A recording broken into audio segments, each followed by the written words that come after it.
Live from our 7 Tasmania studios, your nightly news with Kim Miller begins now. Good evening, everyone. First tonight, a 19-year-old's bushwalking adventure has turned to tragedy near Strathgordon. His body was found in the remote and rugged Sentinel Range this morning after he was reported overdue. For more, we're joined now by our reporter, Ebony Ablett. Good evening, Ebony. Now, what has caused this tragedy? Good evening, Kim. Police believe he experienced a fall around 50 metres. He'd set out for a day trip from the Wedge River car park, heading up to the Sentinel Ranges near Strathgordon. It's believed he was heading to Moonlight Buttress in the rugged area, but when he failed to return as scheduled, his concerned family raised the alarm around 7 last night. A land and air search was mounted, but weather conditions were unfavourable. Crews returned at first light this morning, and at around 9 o'clock, crews from the helicopter spotted the 19-year-old's body. Police believe he fell from a height of approximately 50 metres. Emergency workers believe he was adequately prepared for the day trip, but reiterate precautions for going into the wilderness. The safety message is always, tell people where you're going, have your phone, but then there's not mobile reception in these places. Log yourself in the register, in the parks register. Make sure people are aware of your trip, have adequate clothing, and make sure you're adequately dressed and clothed and prepared, and that people know your time frames. Kim, police haven't revealed much about the circumstances of the incident, as they'll now be preparing a report for the coroner, who will examine this tragedy. Okay, thank you, Ebony. It is so sad. The Tasmanian government says its services haven't been impacted by the hack so far. But local experts say it's a wake-up call to ramp up online security to ensure our state doesn't become a weak link when it comes to cyber attacks.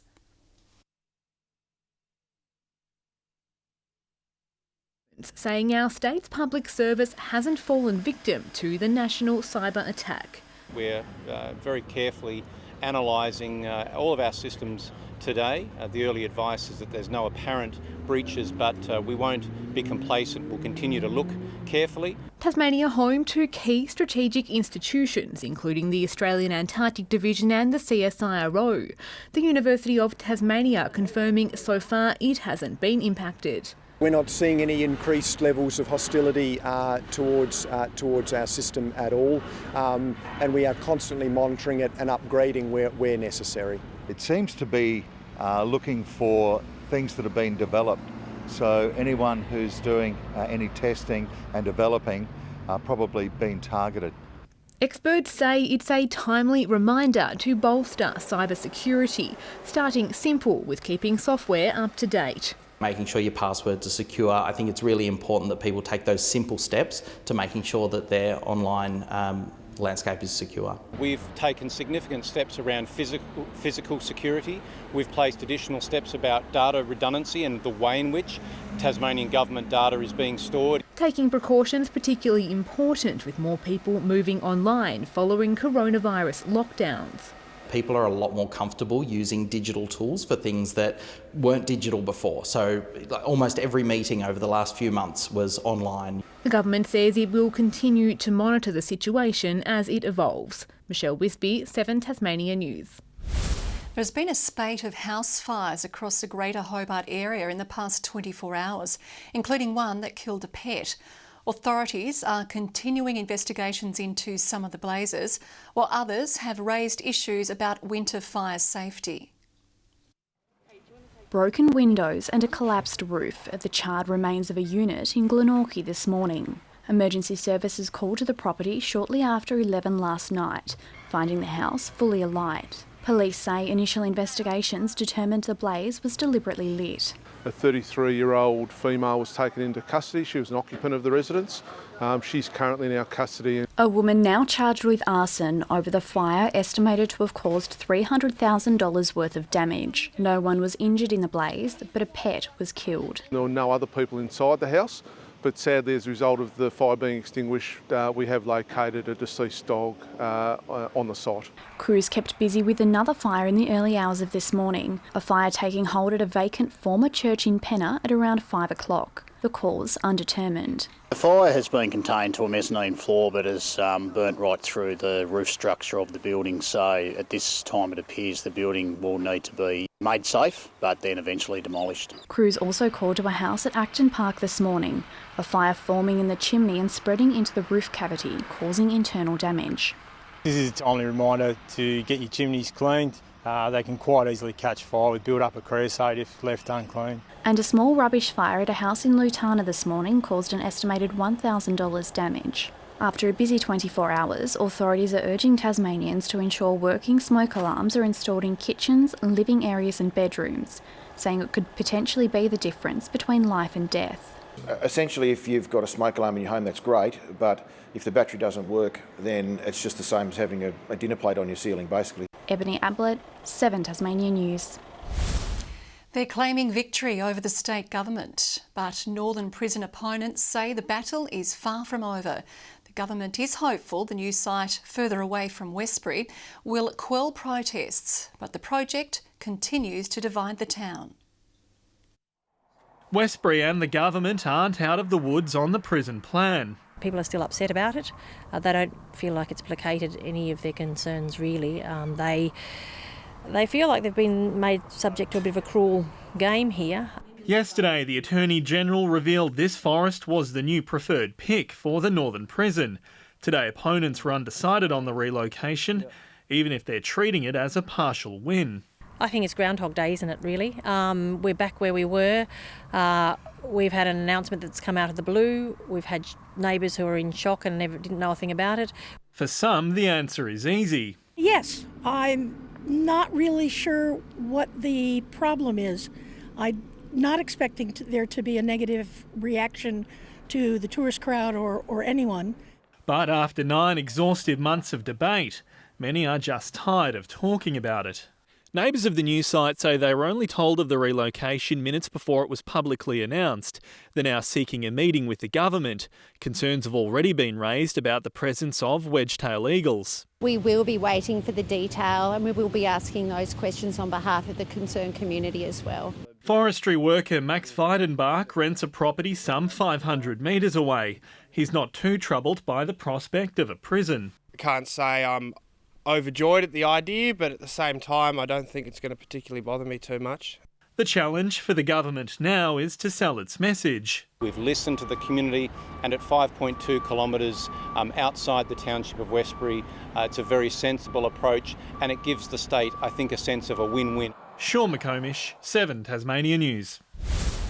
2 vessels have sunk off the coast of St Helens in the past 2 days. Both incidents occurred near the jetty in Beauty Bay. A boom to contain any potential oil spills was deployed in both cases. Mariners are being warned to take care when travelling near the site. New designs have been released as part of the University of Tasmania's move to Inveresk. Development applications for the buildings were lodged with the Launceston City Council today. They include a health and sciences building on Willis Street and a humanities building on the other side of the North Esk River.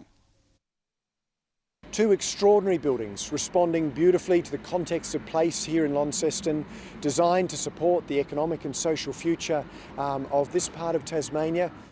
Construction is expected to start next year. Barnbougle has revealed it's in the final building stages for a new links golf course. The design is slightly different to anything they've built before, and it's hoped that will draw in younger players. It's the iconic natural contours and coastal backdrop that have positioned Barnbougle's 2 golf courses as some of the best in the country, but now there's plans for a third. We're building a short course, which comprises 12 par 3s, 2 par 4s. 14 holes, a shorter walk and a new perspective for players. We're trying to make something that's spectacular, sitting up on top of the dunes rather than down in them. It's just thrilling, I think, to have an additional offering to the complex. Richard Sattler and his team have been slowly chipping away at the secret project for 3 months. But they've struck coronavirus challenges with the course architect stuck in the US. He's just worked by remote control, by drone footage and shots back to the architect in Phoenix. He's happy. He'd be really happy if he could be here, but we're getting through it. The complex reopened to Tasmanian golfers this week, but restrictions to mainland and international travel has left them in the bunker. But no chance of being profitable until the borders are open. Construction will be finished in just 3 weeks' time. The grass seed will then need around 6 months to grow before the new course is ready for its debut. It's predicted to be more fun, less intimidating, but maybe just as frustrating. We started out thinking it'll be easy, but as we've gone through it, it's not going to be quite as easy as we first thought. Garth Burley, 7 Tasmania News. One of Tasmania's most successful athletes has shocked the cycling world, announcing her retirement from the sport. Amy Cure was selected in the Olympic team for the upcoming Tokyo Games, but has decided now is a time to end her 12-year career. 13 World Championship medals, 2 Commonwealth Games gold medals and 2 Olympic appearances. But after a decorated career, Amy Cure says she's ready to put away the bike. It's been quite emotional the last week in telling all, my family and friends. The 27-year-old was bound for Tokyo, an elusive Olympic medal in her sights. But as the global pandemic pushed the Games into next year, the temptation was not enough, becoming the first athlete in the Aussie squad to call it quits. I feel like I've come to a time in my career where I'm finding it really tough to keep going and keep motivating. Determined to reach cycling's pinnacle, she first hopped on a bike at age 12. 7 years later, she found herself on the track in Rio. But one of her biggest feats, a dual Commonwealth gold on home soil. And she's flying around the track. Amy Cure takes the gold. That's one of my biggest achievements and one of my great achievements, and it's something that I'll definitely look back on. An elite 12-year career sprinkled with frustration but balanced by friendship with fellow Tasmanian rider Georgia Baker. We very much have, a relationship like a sister relationship. We've been through so many ups and downs together. What's next for the girl from Penguin? She started studying a business degree and is now on the job hunt. Apparently just as nerve-wracking as waiting at an Olympic Games start line. I am scared and nervous of the unknown, but I'm really excited and determined for this next chapter in my life. Garth Burley, 7 Tasmania News. 2 Tasmanian AFLW players are on the hunt for new clubs after being omitted from North Melbourne's contract list. Twins Libby and Chloe Haynes have been let go by the club, which says was a tough decision. The sisters were 2 of 9 Tasmanians in the Kangaroos squad. Good evening. Temperatures ranged from -3 at Butler's Gorge and Ouse to 17 at Launceston, Strawn and Flinders Island. Hobart's chilly run continued with 10 degrees today, Burnie and Devonport 15. King Island, Smithton and Friendly Beaches all 16 degrees, St Helens 15, Lowhead 14, Grove 9, Lyawini 7 and Ouse just 5 degrees. A cloudy day statewide as high cloud moved over ahead of the approaching cold front. Now the deep low and front there to the west of Tasmania, also affecting the coasts of southern and western parts of the nation too. Tomorrow the complex system moves over our region, extending fronts across the southeastern states. A high edges into the picture in the west. North to northeasterly winds at 10 to 20 knots with swells at 3 metres in western and southern waters. A flood watch has been issued for all northern river catchments. There's a tip. Sounds like there's some rain on the way. 15 for Hobart with showers increasing tomorrow. 13 the top for Medina. Showers for Oatlands, a top of 12. Launceston, showers and 14. 13 the top for Devonport. Lyawini wet as well. 3 overnight, 8 tomorrow. 13 the high for Burnie with heavy falls in the northwest. Showers for Strawn 14. 13 the top for Marrawar. And for St Helens 16 with a few showers. Same for Swansea. 15 the high for Orford. On Sunday, showers statewide again, easing in the north during the day. Showers continuing into Monday with southeasterly winds. And on Tuesday, fine over the west with a shower or 2 elsewhere. Sunny and 20 in Perth. Showers over Adelaide tomorrow. Rain easing from Melbourne. Sunny in Sydney and a shower or 2 for Brisbane. Partly cloudy in Hobart at 7 at the moment. 10 in Launceston. Showery already in Devonport and 13 degrees. The beginning of a fairly wet weekend, Kim. Doesn't sound all that great. Thank you, Murph. That is tonight's news. Join Rachel and the team over the weekend. For now, good night.